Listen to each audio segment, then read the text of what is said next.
tonight. Thanks for spending your Monday evening with me and Anne-Marie. I'm really excited. Anne-Marie is going to be discussing with me tonight. We have not discussed a case yet together, and it's going to be epic, I know, because of Anne-Marie's incredible comments in the chat all the time. So I'm really pumped about tonight. Anna was supposed to make it. Hopefully she'll be on next week. She was running late on clinic. So Anna will probably be coming next week instead. But I'm really excited to be discussing with Anne-Marie. Hi, good evening, everyone.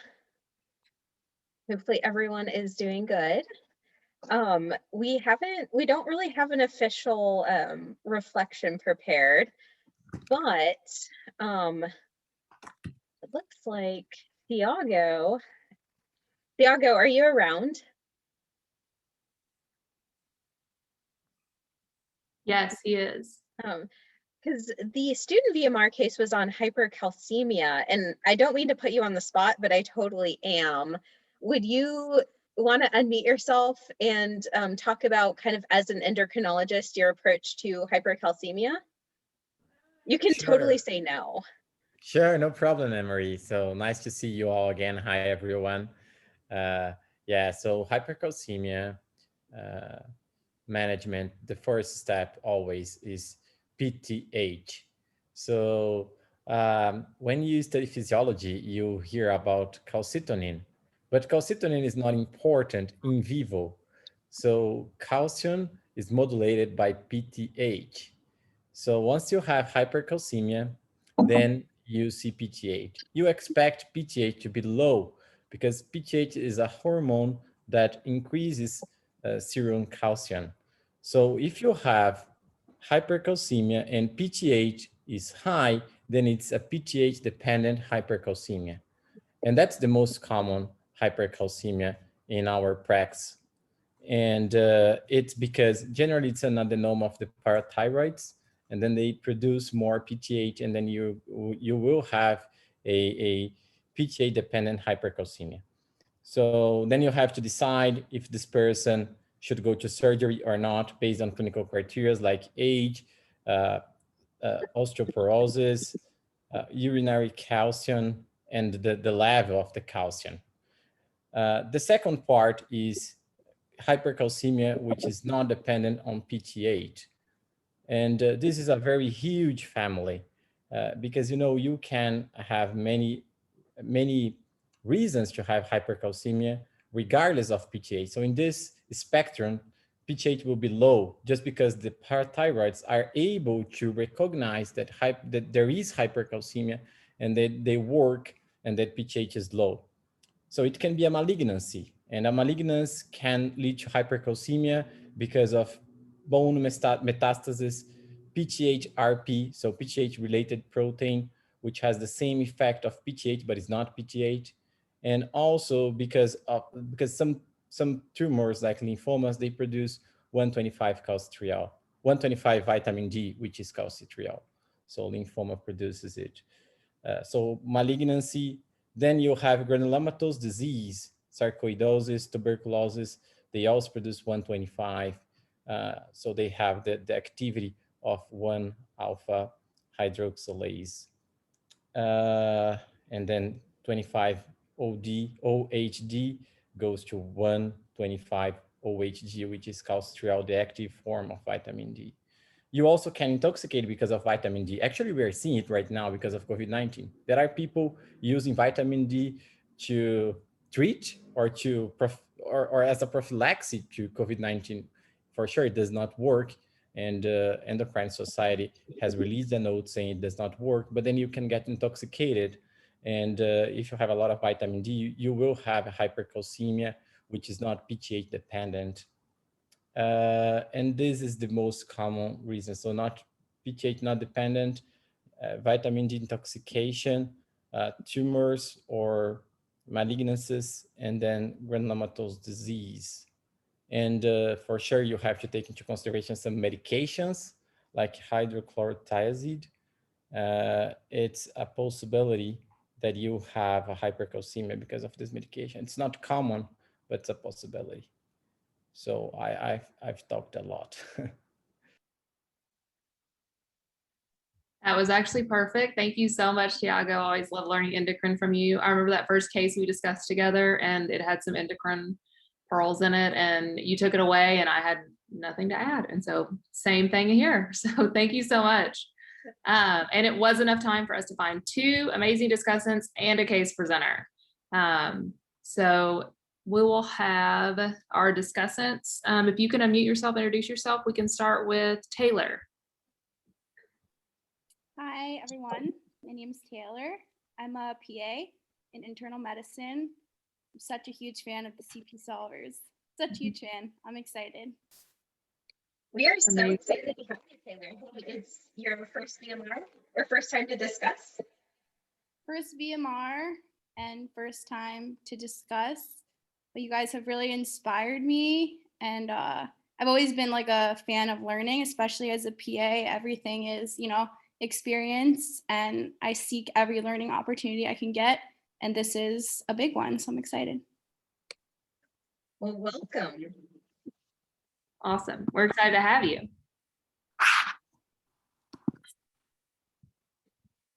Right. Hello. Hi. Hi, my name is Nargis. I'm a 3rd year internal medicine resident at Buffalo.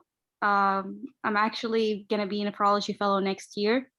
So I hope the case has some nephrology stuff. Awesome. Thanks for joining us. And then our case presenter, Gabriel. Hi everyone, my name is Gabriel. Very excited to be here today with you guys. I also enjoy these VMRs a lot, and in these 3 months that I've been joining this amazing community, you have no idea how much I learned, and I thank you all for that. We've learned so much from your cases too, so I'm excited to learn from another one. Okay. Are you ready, Gabriel? Yes. So this case starts with a 56-year-old male that presents to the ER because of constipation and melena. And Anne-Marie, we didn't discuss who's going to start first, but just to give everybody a heads up so they can be ready. But Taylor, do you want to start this first aliquot with me? Sure. Okay, perfect. All right, go ahead.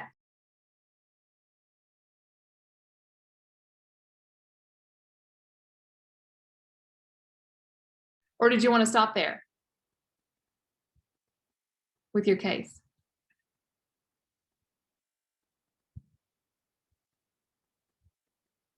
Gabrielle? Sorry, my internet was a little off. Oh, no problem, no problem. I just want to make sure. Go ahead. So I think we should start there, and then I will give you the history of the present illness. That's perfect. Okay, Taylor, what are your first thoughts? Well, to be honest, my first thought is they're constipated, but they're also having bowel movements. So that's kind of interesting. So I don't know which came first, like were they constipated and then they had bowel movements, or is it the other way around? But either way, I think the more concerning feature, especially in a 55-year-old male, would be the melena. So that definitely gets me thinking of some sort of upper GI bleed. And whenever you think about an upper GI bleed, you always want to make sure that the patient's like vitals are stable. So that's kind of my first thoughts. And then I feel like the constipation, although it can sometimes be sinister, is kind of less concerning than the melena. So I feel like for this patient, I would definitely want to get some more history and some vital signs first and foremost. That's perfect. I love that approach. I mean, anytime you're seeing someone with a GI bleed of any sort, you're first looking in the chart or going to see the patient and you're checking their heart rate, you're checking their blood pressure. Is this patient stable or not, or is it something that I need to act? So I love that that was your first thought is, do I need to act first? And do I need to look at the vitals and make sure this patient's stable? You know, we're not sure if we're seeing them in the clinic, in the emergency department, in the hospital, but stability is definitely the most important thing whenever you're thinking about a patient with a GI bleed. A couple of things that, you know, I totally agree with you that the constipation and melena, they don't go together. So you're already cluing into which happened first. Was the patient constipated and then having melena, or was he having melena and then had constipation? Because those don't go together, right? Melena or any kind of blood in the GI tract is a cathartic, meaning that it causes you to have diarrhea. It causes you to have bowel movements. So whenever you think of, whenever you're trying to figure out if a patient is bleeding or actively bleeding, if they tell you they're constipated and they haven't had a bowel movement in a couple of days, they're probably not bleeding because that blood is a cathartic. It's going to make you have bowel movements. I also love the point that you're already cluing in on this is melena, so it's probably upper GI bleed. And more specifically, it's probably above the ligament of Treitz. And above the ligament of Treitz, you can have a lot of different differentials, which we won't go into those quite yet. But some things that I would definitely want to, you know, ask this patient and figure out kind of what's going on is, did they have a history of cirrhosis? Does this patient potentially have varices? Are they on any NSAIDs? So aspirin or ibuprofen, Aleve, aspirin, goody powders is something that patients commonly will take. In Alabama and Tennessee, where I'm originally from, that was pretty popular. Those can cause peptic ulcers. And so those are some things that I would definitely ask up front.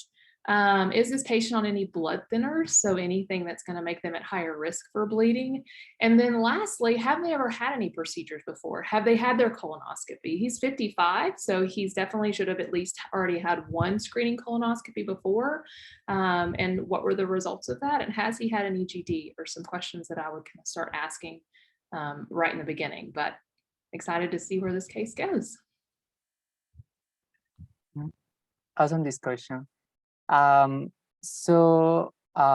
months before presentation, the patient started having paresthesias on the left foot.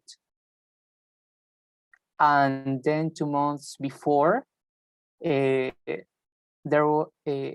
started also paresthesias on the right foot and needle sensations in both feet that increased with the patient when the patient walked. 1 month before, those needle sensations and paresthesias started on both hands, and also the patient had hyperexia. 2 weeks before, he had a muscle weakness on both lower extremities. The patient referred that he can't walk as he could normally before he started feeling ill. And also he had abdominal pain, a colic type that decreases with food ingestion. Then 1 week before, the melena appeared, and it was interesting because the patient didn't came to the ER because of all those neurologic symptoms, but before the melena because his wife was worried about that.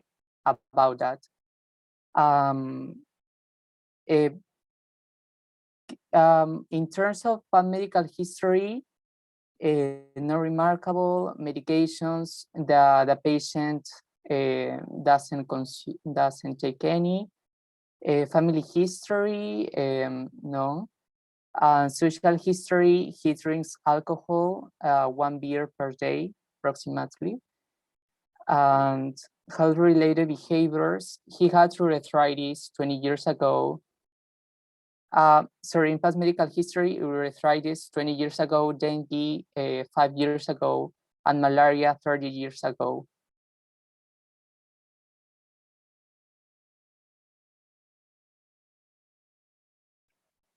Is there anything you would like to know about this patient? So is these symptoms he's continuing to have those symptoms, the neurological symptoms with the melena and the constipation? Yes. So for how long he has the constipation or the melena? Which one well, was first?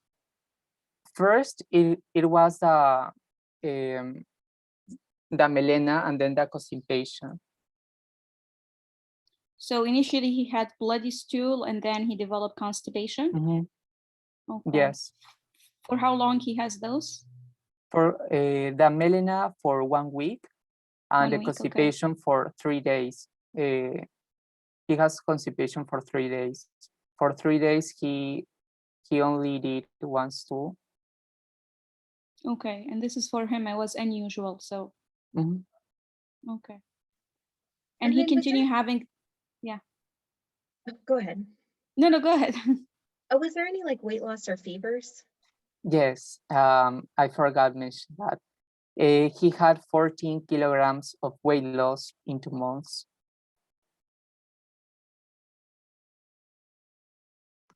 And then any fevers or night sweats?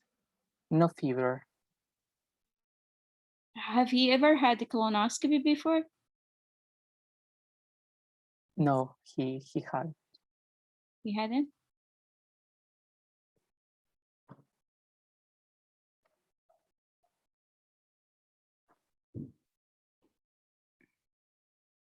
Has he ever had these symptoms before, like these paresthesias, or is this the first time? This is the first time. And I'm sorry, you said he went to the ED for the paresthesias, or he didn't? He went actually for the melena. Yeah, Oh, no.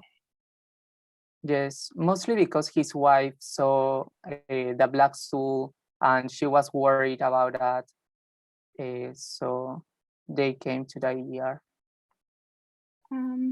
Interesting. Okay. I want to ask more about the abdominal pain. Mhm. Like, is it generalized? Is it particular in one region? Does it radiate anywhere? And does anything make it better? I know it says it. Oh, food makes it better. Okay, so does anything make it worse? Not actually. I don't have that information. Sorry. That's okay.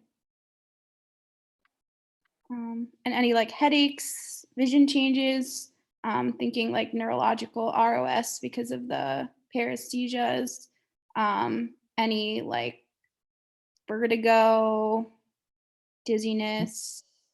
No visions changes. No vertigo. Okay.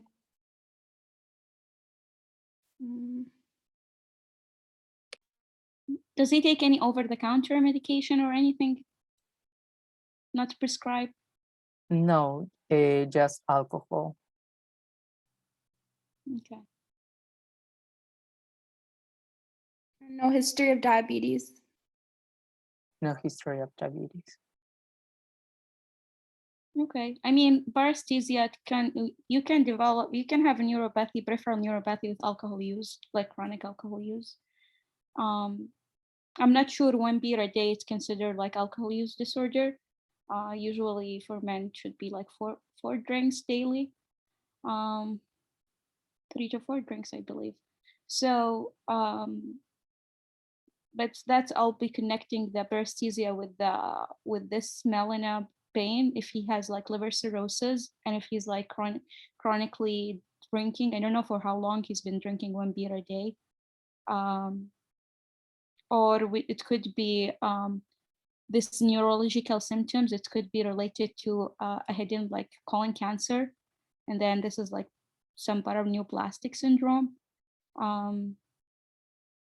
I think we need to get like more information so we can localize where's like the examination will help us more with localization.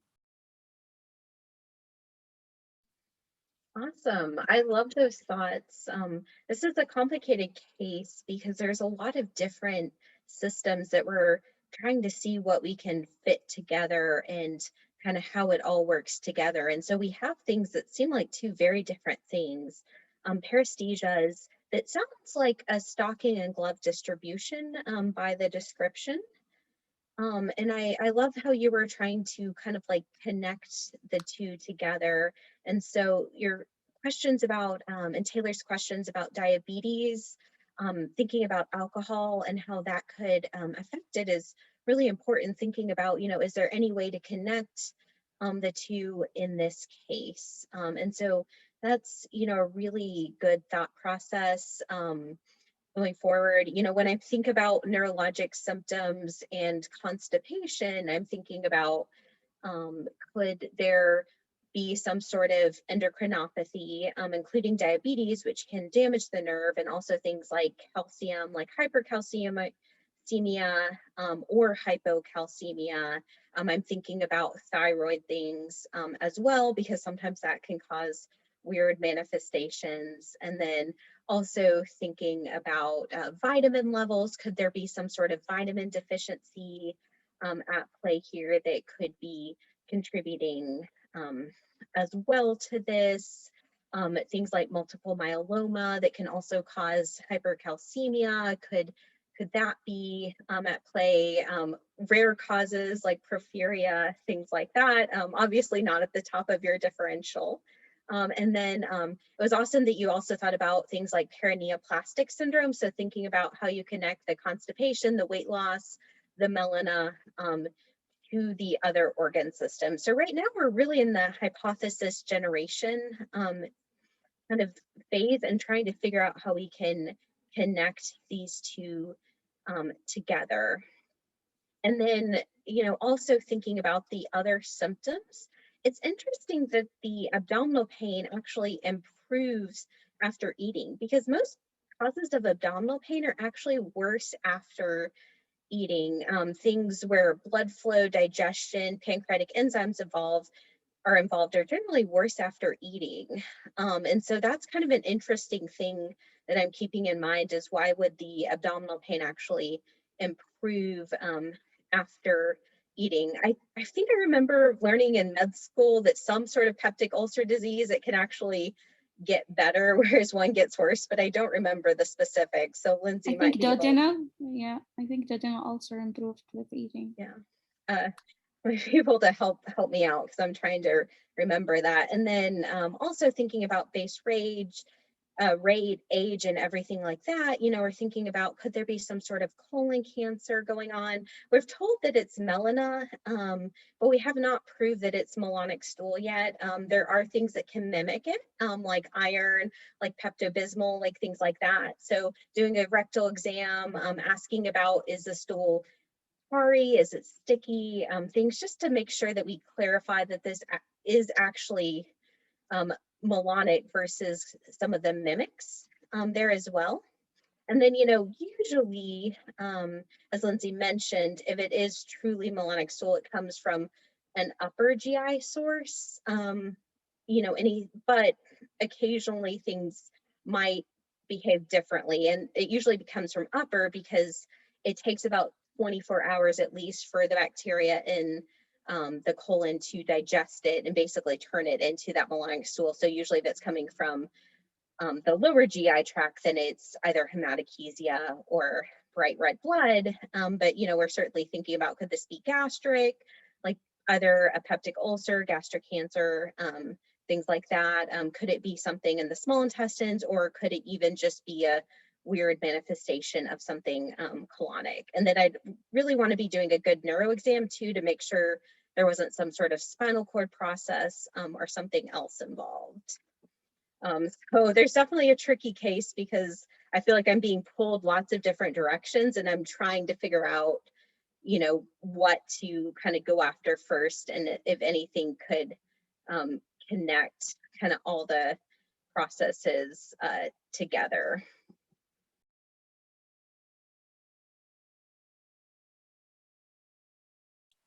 Awesome, guys. So let me check the physical exam. Okay, so the heart rate was 80, respiratory rate 19 per minute, arterial pressure 110/70 and saturation of oxygen 95%. Temperature was 37 Celsius. The patient general exam was noted pale. He had edema in both lower extremities, no adenopathy, pulmonary exam normal, cardiovascular exam normal.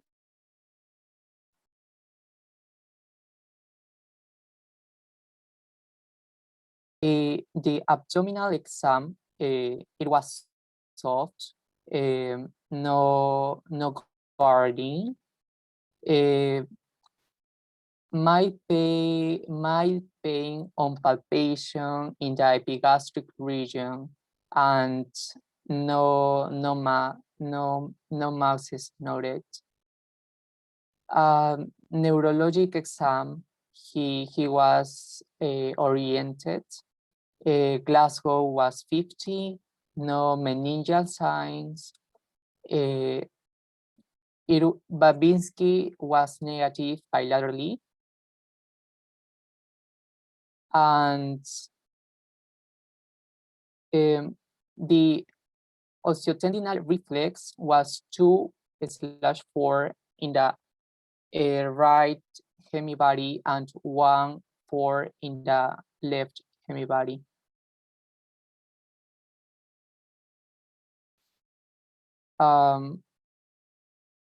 In the sensory exam, hypoesthesia and pain in all the left hemibody.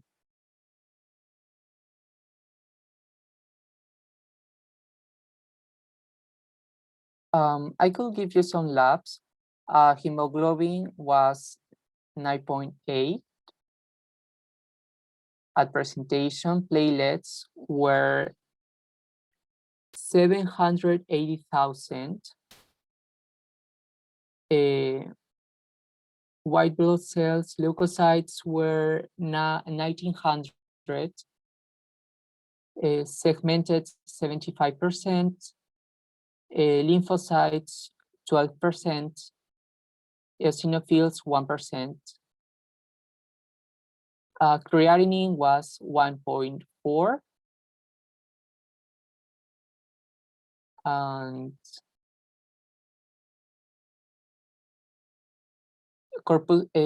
median corpuscular volume was 83.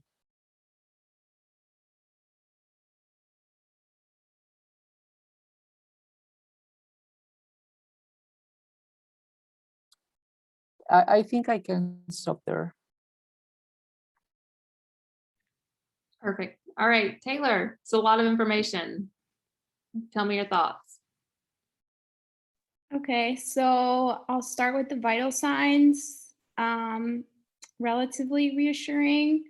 The blood pressure, I mean, he has no past medical history, so I guess that's a normal blood pressure. But it's definitely more reassuring than something like 80/50 or something like that. So he's pale. That tells me maybe he's, anemic from the melena. So his abdominal exam, reassuring that he has no like peritoneal signs, like nothing perforated, most likely. Mild tenderness in the epigastric region, probably, correlates somewhat with the melena, because that you would think that's where, someone with peptic ulcer disease would be tender, would be more so in the epigastric. So that maybe goes hand in hand. And then the neurologic exam, no meningeal signs, is reassuring. So meningitis, less likely. Babinski negative. I believe Babinski is like an upper motor neuron sign. So, he has nothing, or less likely that something centrally is going on. So I don't feel like I have to rush him to like a stat CAT scan of his head. These reflexes, I think 2+ is normal or 3+. I don't actually remember. I don't really check reflexes. That's kind of my neuro friends come and do it for me and then tell me what to do. Anyway, But 2 is normal. You're right. 2+ is normal. okay. So he's a little hypo-reflexive on the right. I think that's lower motor neuron, and then hyperreflexia is the other way. Okay. And then I can't even say that, but that means he actually has like more sensation, I'm assuming, and pain. That's kind of interesting. I don't know what to make of it, so my colleague can help me out here. Extremities, he has edema. Okay, so of course, what I learned from you guys is we're thinking heart, kidneys, liver. I don't have like LFTs, but when I think of edema, I think, okay, is there a sign they could have DVT, less likely in both legs, or like venous stasis, or is it correlated to their underlying comorbidities or what's going on possibly with those 3 organs? So I'm not really sure what to make of that yet without more data. And then the labs, so he's definitely anemic. 9.8 is not normal for a male. His platelets are high, so he's inflamed.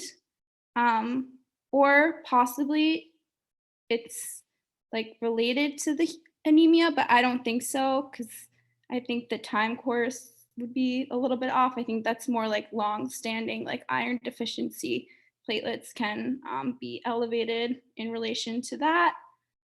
He's got a leukocytosis going on. So he's got a lot going on, and I would definitely need a lot of help if I was taking care of this patient on the wards. So I'll let Nurjaris take it away. That was amazing. I think you mentioned a lot of things. So regarding the anemia, I mean, the MCV is normal, so we'll think normocytic anemia. And when I think of normocytic anemia, usually chronic disease, or if it's like iron deficiency anemia, initially it can be normocytic.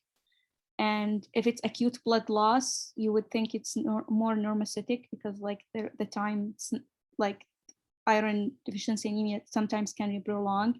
But here it could be acute blood loss. We're not sure yet, because then the melena, he described it just like recent. So it could be just acute blood loss from the melena. I don't know how to connect those, like the GI symptoms with the neuro symptoms, but I would think it could be related to vitamin deficiency. If he's like, we didn't have his weight, so I'm not sure about his nutritional status, and the exam didn't comment about his the way he looks. Just he's pale, but I don't have information like how is the way he look, if he has like muscle wasting, if he's like thin, if he's like look like he's malnourished. So I don't have these things, but these could help. The platelet, I think they are reactive, even with the also with the WBC. I think they are reactive with whatever process is going. So if it's inflammation related to malignancy, or if it's inflammation related to something else, I think they are just reactive. About the edema, it's good thoughts. Would think about liver. I mean, if he's having issue with his liver, we think it could be that related to like the edema related to that. Interestingly, he didn't have like a lot of past medical history, so I'm not sure, like, because he's seen like a physician before, or like he hasn't been seeing physicians for years. So we don't have even baseline blood work. Like we don't know if this anemia is acute or chronic. And also we don't have like his creatine is slightly elevated. It's not like, it could be just related to his critical illness right now. His vitals are stable, which is reassuring. We still have time to kind of work him up and see what's going on. And I'm not sure, to be honest, what's like in the top of my differential. I feel like I need more workup to kind of guide me toward what's I can do for him. Yeah, that's a beautiful discussion from both of you guys. And I'll say I am just as unsure about what's causing all of this as you guys are. I think we have a couple things that we can maybe focus on, next steps, to try to figure out kind of what's going on with this patient.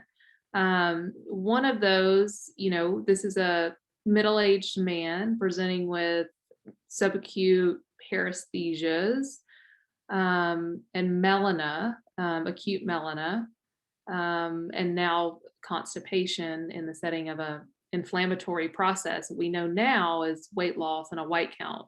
I think the thing that surprised me the most about all of this was probably the white count. We weren't getting a lot of signal for an infection or inflammatory cause other than the weight loss and no fevers. And now we're kind of bringing back infection in that bucket back into the differential. And so when I try to go back and think about, starting from scratch, what all could be causing this bleeding and then neurologic symptoms, going back to the IMA mnemonic, infection. Is there something that we're missing that maybe is related to this prior history of malaria or dengue? Is he having some kind of reactivation syndrome? I don't think of dengue causing something like this, but maybe malaria. That's something I don't see a lot, but I don't really associate that with GI bleed. And then malignancy has been pretty high on our differential since the beginning. Is this a perineoplastic syndrome that's presenting with a GI bleed? And even constipation can be caused by a GI malignancy. So that could explain most of this. And is the GI malignancy associated with some kind of protein losing enteropathy? So edema in the bilateral lower extremities, totally agree with you. Cirrhosis, heart failure, and nephrotic syndrome are number 1 through 20 on your differential, but then you also have protein losing enteropathy on the bottom that you should always think about if all of those are negative. And we don't really get that flavor in this patient. He's not having a lot of diarrhea before this, but still something that I'm thinking about. And then these paresthesias, they're very odd. It's definitely lower motor neuron. Taylor, I'm so glad that you caught on to that very, very early. Hyporeflexive, hyperesthesia. And my question is, is it small fiber nerve disease kind of on that left side? Is it larger fiber? I think an EMG could help us out and help figure that out, but I think it's probably smaller fiber. And I think there's some other things that we can probably use to work this up before we go to an EMG. Things that I would definitely look at for in this patient would be an HIV. Work up the anemia. You can get some of those vitamin deficiencies that Anne-Marie was talking about earlier, such as B12, can definitely cause something like this, and get some iron studies to see kind of what's going on. And if the patient's bleeding, you may need to take a look to try to see where the bleeding is coming from. And I would also wonder if he had a rectal exam. I don't think they had mentioned that, but he is still tender in that epigastric region. So something is going on in the abdomen, whether it's an ulcer, a mass, or maybe some gastritis. So I think we probably need to kind of work up the infection part, try to figure out where the source of bleeding was coming from. And then maybe you can check some labs quickly to try to narrow down our differential on the lower motor neuron signs that we're seeing, and then maybe get an EMG if all that comes back negative and he's still having a lot of neurologic symptoms. So that's kind of where I would start my workup. It's all over the place. I don't have anything at the top of my differential at this point, but thanks for bringing a great case, Gabriel. It's been fun. Thanks to you, absolutely. So the patient, as you said, this patient needs a lot of workup. In case of the gastrointestinal symptoms, they did endoscopy that showed a posterior duodenal ulcer that was bleeding, and the patient was hospitalized because that needed treatment. And another labs, the erythrocyte sedimentation rate was 40. That was highly elevated. HIV negative, I was searching for the electrolyte panel, but couldn't find it, but they were normal. The urine analysis, it was noted for proteinuria and hematuria. Sorry for not having those also. Albumin was, let me check, I have it. Albumin was 2.4.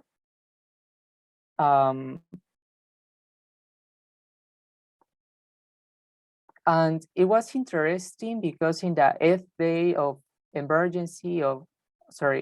eighth day of hospitalization, the patient had a STEMI, and ST elevation myocardial infarction. And the, do you want, guys, another exam? Maybe I can search, but the next aliquot will reveal the final diagnosis. Darling, I meant STEMI, ST elevated.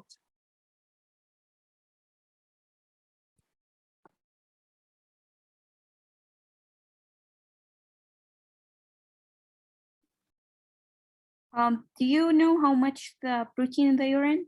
Do you have a number or no? Sorry, I was searching for them, but don't have it.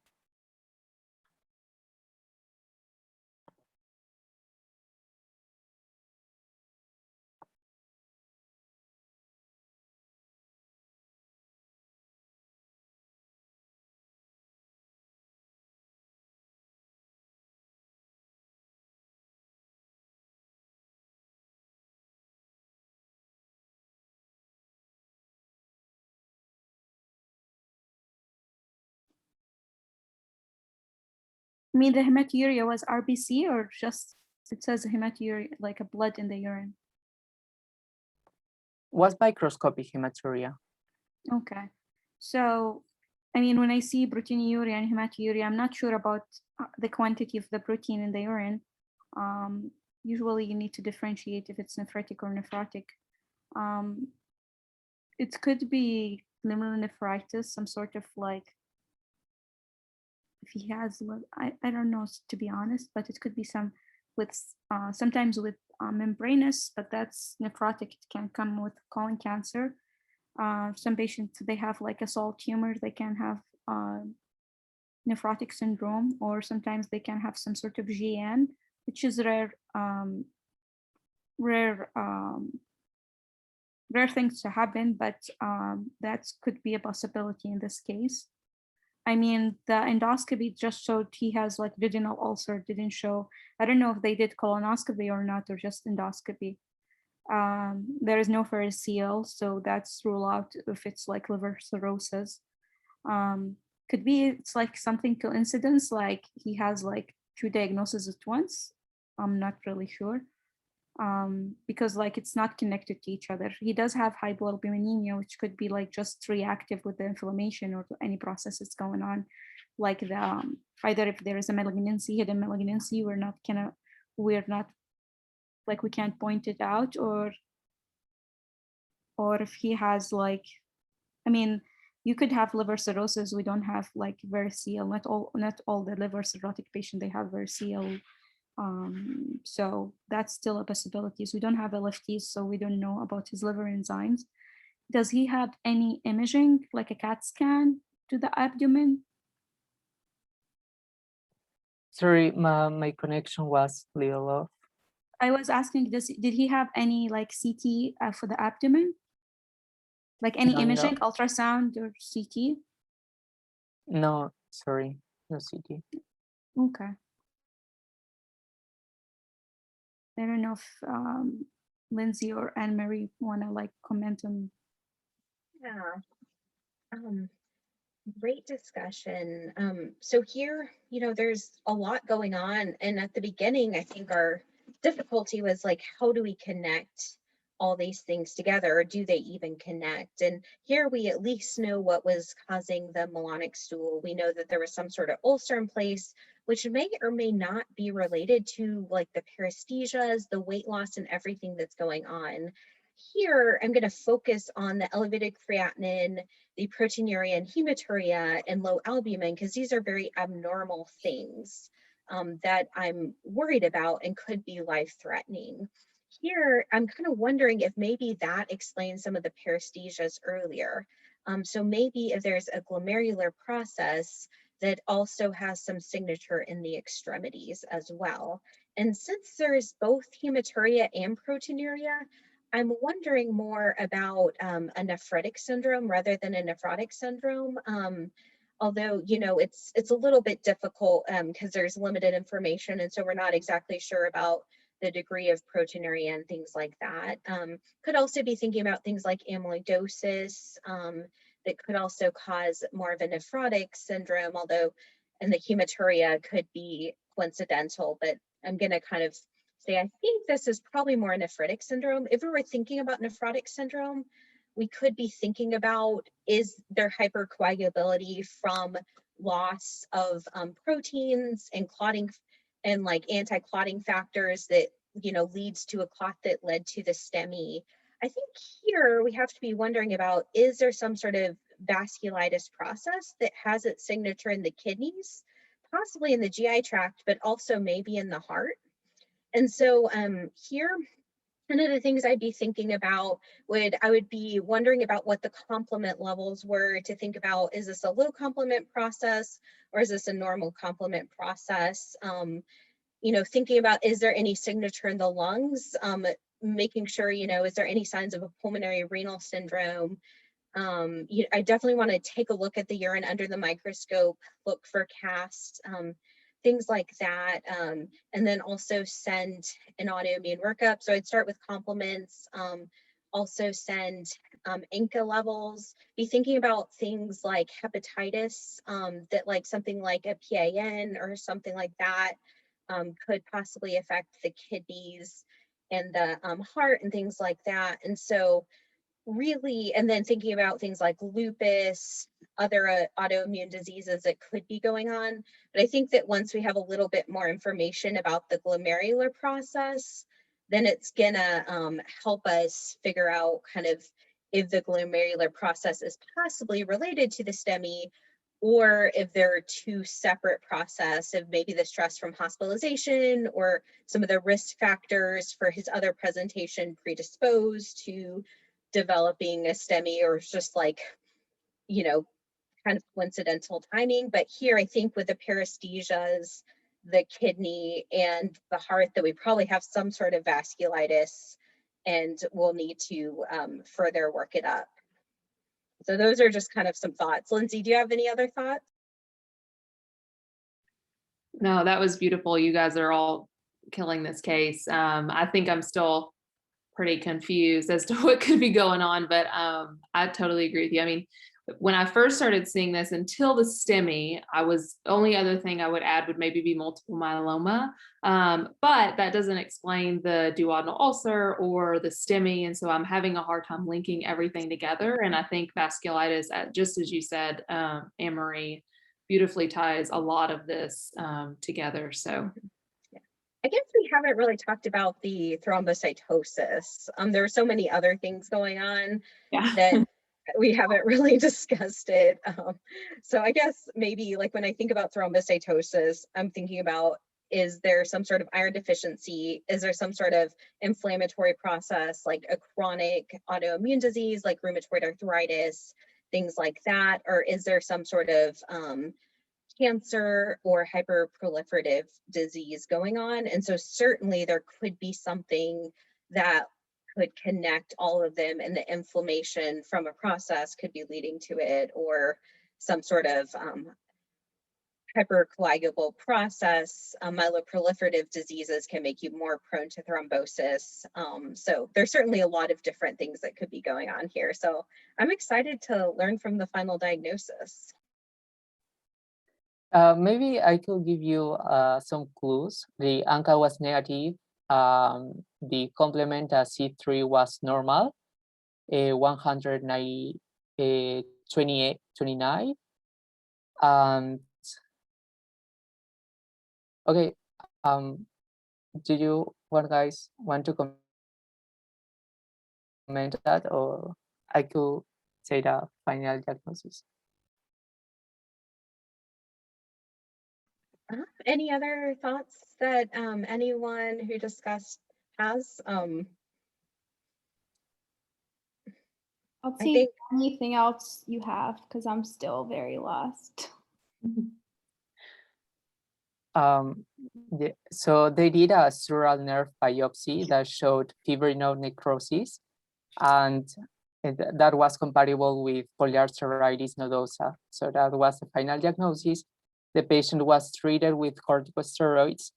And in terms of why they think of the diagnosis was because at first there was many substances involved in this disease, the kidney, the gastrointestinal tract, the polyneuritis, and they were thinking in vasculitis, especially when the patient developed STMA during hospitalization. And the biopsy gave the final diagnosis. And some teaching points of polyarteritis nodosa is in terms of the WHO, it's usually presented in patients of 45 to 65-year-old males. It's associated with hepatitis B and hepatitis C. Classic symptoms of inflammation, fever, weight loss, articular pain, hypertension, also polyneuropathy, GI involvement like GI bleeding. It is a vasculitis that is ANCA negative and it affects medium vessels. I hope you guys enjoy this case. thank you so much for the awesome case, Gabrielle. Every time you present a case, I'm always like on my toes, like I don't know what's going on, but I always learn so much. So thank you so much. And thank you so much to our awesome discussants as well. Really appreciate it. So are we ready for teaching points? Let's do it. So first, thank you, Gabrielle. Like Anne-Marie said, we always learn so much from you. So thank you, everyone. Thank you, the discussants. Thank you, everyone who was involved today. So we had a So we had a 55-year-old male with constipation and melena. And first, we have to look at the vital signs to see if the patient is stable. So when it comes to acute blood loss, we have to look for things like tachycardia or decreased blood pressure, or any medications to consider holding, for example, aspirin, antiplatelets, anticoagulants. And there is this pearl that I learned with this amazing podcast. When to suspect GR bleeding, the BUN and the creatinine ratios is greater than 30. It's the Run the List podcast, very interesting. I suggest you guys to listen to it someday. And then when it comes to constipation, there are many etiologies, for example, lack of proper diet or hypercalcemia, neurological dysfunction, for example, in Parkinson's disease, endometriosis, hypothyroidism, IBS, or drugs like opioid abuse. And then when it comes to melena, this is a black star stool, and the main etiology is upper GI bleeding, and it can come from many sources, including varices, peptic ulcer, any drugs like warfarin, or we should look for any prior colonoscopy to see if there is peptic ulcer or a duodenal ulcer, and it can also come from a source in the small bowel or the right colon. And they usually don't go together, so we're very confused. So we have to ask the patient which one came first. And then when it comes to paresthesia, we thought about alcohol abuse history, electrolyte abnormalities, vitamin deficiency, perineoplastic syndromes, peripheral vascular disease, a neuropathy like from a Lyme infection, or chemotherapy-induced drugs, for example, platinum-based compounds. And then when it comes to edema, we always have to think about the heart, for example, heart failure, or the liver in the case of cirrhosis, or the kidneys in the case of a nephrotic syndrome, or lymphatic obstruction, for example, neoplasia. And then Rabbi always teaches about the neutrophilic inflammation. We always have to think about infection, but also autoimmune causes, or even malignancy, or endocrine cause like Cushing's disease, or other etiologies, for example, alcoholic hepatitis. And then MK shared this bill about the thrombocytosis. We have to think about IgA, but also inflammatory processes like chronic and autoimmune diseases, or even malignancies, or past splenectomy. And then which was the final diagnosis was polyarteritis nodosus, which is a vasculitis. It's a very rich vasculitis because it can affect any organ, but usually spare the lungs. And it's associated with hepatitis positive serology. So thank you, everyone. I hope everyone learned something today. I did, and I hope to see everyone tomorrow. Thanks, Have a Rafa. great night. Bye, everyone.